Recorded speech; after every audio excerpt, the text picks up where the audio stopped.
In a previous video, we provided a brief overview of an integrated planning and performance management process.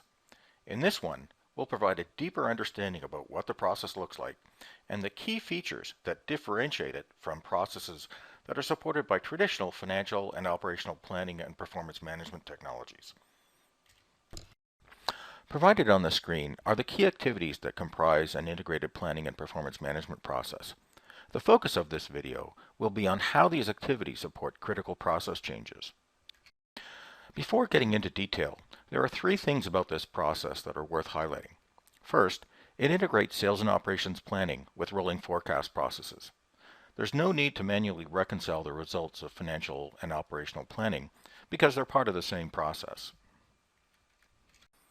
Second, it extends sales and operations planning beyond manufacturing to the rest of the supply chain and the enterprise as a whole. At this point, there's no difference between sales and operations planning, driver-based planning, activity-based planning, and other planning approaches. They're all part of the same process. And last, the process can be executed across multiple legal entities to support global value propositions. From a financial planning perspective, this overcomes siloed planning approaches that aren't always aligned with global strategies. As we describe the changes that this process supports, what you'll see is how strategic, financial, and operational performance management approaches, like those shown on the screen, are being integrated into a single process. And it's this level of integration that's driving the breakthroughs described in this video. One thing that was introduced in the executive level video is the maturity model shown on the left side of the screen. Details of this manufacturing-specific maturity model are outlined in a separate video. It explains the capabilities that finance executives need to play more strategic roles, ones that are rooted in effective complexity management. It also explains the gap between these capabilities and the ones supported by legacy technologies like SAP BPC and Hyperion. This same maturity model describes similar gaps, but from an operational perspective. It goes on to explain why integrated business planning, as most currently define it today, is based on outdated views of leading practices and enabling technologies. What we'll be describing are four critical capabilities that comprise the majority of this gap, and why finance and operations can't fully address them on their own with traditional functionally based technologies. Conversely, we'll describe how an integrated planning and performance management process enables these stakeholders to more effectively establish these capabilities. The first process change concerns the maturity of the models that support the planning activities shown in blue. As explained in the maturity model video, the financial and operational models used by manufacturers are often immature, as illustrated by stage 2 in yellow on the screen. To support effective processes, what's required is shared and embedded manufacturing logic. From an operational perspective, the absence of this logic is what prevents effective integration between sales and operations planning and finance. And from a financial perspective, the absence of this logic is one of the primary reasons why profit, cash flow, and foreign currency forecasting is often difficult and inaccurate.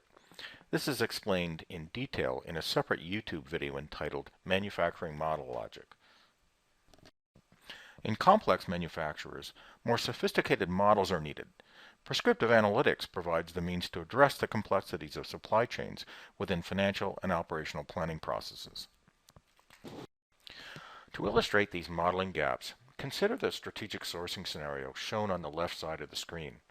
The challenge is to quantify the impact of such a sourcing decision on the outcome shown on the right side of the screen, globally across multiple legal entities. Strategic sourcing is a classic example of complex manufacturing issues that are not effectively addressed by either financial or operational planning and performance management tools and processes. Now consider the complexities of evaluating the impact of this sourcing decision, along with three others now shown on the screen. Not just from an analytics perspective, but from a process one too, as these are the types of events that make rolling forecasts and sales and operations planning so difficult in complex companies. Traditional financial and operational processes and tools simply weren't made for this complexity, especially when considering the tax, cash, and foreign currency exposure of all these scenarios. Supporting more strategically focused financial and operational planning and performance management processes can be distilled into one thing, that being capacity-constrained cash flow forecasts, models and processes that can isolate the impact of events on cash flows, one of the most difficult things to accomplish in global manufacturers. The second process change involves cross-functional governance, the foundation for which is matrix management, a capability that enables organizations to plan and manage from both functional and business process perspectives. This capability enables two things.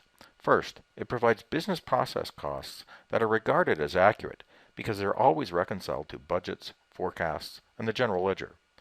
And second, it provides the means to formally engage business process owners in planning and managing the business. The focus of business process owners is to ensure that key objectives are being met, expressed in the form of trade-offs, like those shown for the order-to-cash process on the screen. What results is a formal mechanism for optimizing enterprise performance across all levels of the business and across multiple functions and entities. Such a mechanism is something that most organizations lack. The absence of such capabilities is one of the primary reasons why initiatives like operational excellence, continuous process improvement, and sustainable cost reduction fail to achieve lasting results. In fact, processes supported by legacy financial tools actually undermine these efforts because they reinforce functional silos, primarily because they offer no meaningful alternative to traditional budgeting processes. The third process change involves explicitly translating strategic objectives and targets into financial and operational plans by way of this trade-off management approach. And in the process, key assumptions are exposed and managed because planning models and measurement systems all share the same data. As part of this translation process, project and portfolio management is explicitly connected to strategic objectives, often contained within a balanced scorecard. For example, the value of improvement projects for the order-to-cash process are reflected in the portfolio matrix shown on the right. Activities associated with new product development can also be embedded into this same process. What results from this process is an explicit two-way dialogue about the resources required to achieve target revenues, margins, and service levels. The absence of these types of capabilities is one of the major contributors to companies that have difficulty driving profitable growth through consistent strategy execution. The last process change involves concurrent planning. In less mature processes, planning activities tend to be more sequential in nature, thereby extending the process over a greater period of time. Integrated processes and models, as we've described them here, provide the means to collapse these processes by enabling planning activities to be performed simultaneously by a broader number of participants. Such processes also provide the foundation for organizational agility. So let's circle back to the process changes that we started with. By now, you should have a better appreciation for the significance of these changes. While there are others, these are the ones that drive the vast majority of the value of this integrated planning and performance management process. This video should also help you appreciate why we believe the value of this process to be significant, both from tactical and strategic perspectives. We would welcome the opportunity to discuss the relevance of this integrated process with you, along with any questions you may have, including those shown on the screen.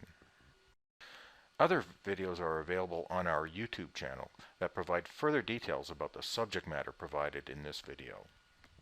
Thank you for watching this video. Please use the contact information provided on the screen for further details about its contents or how we might be of assistance.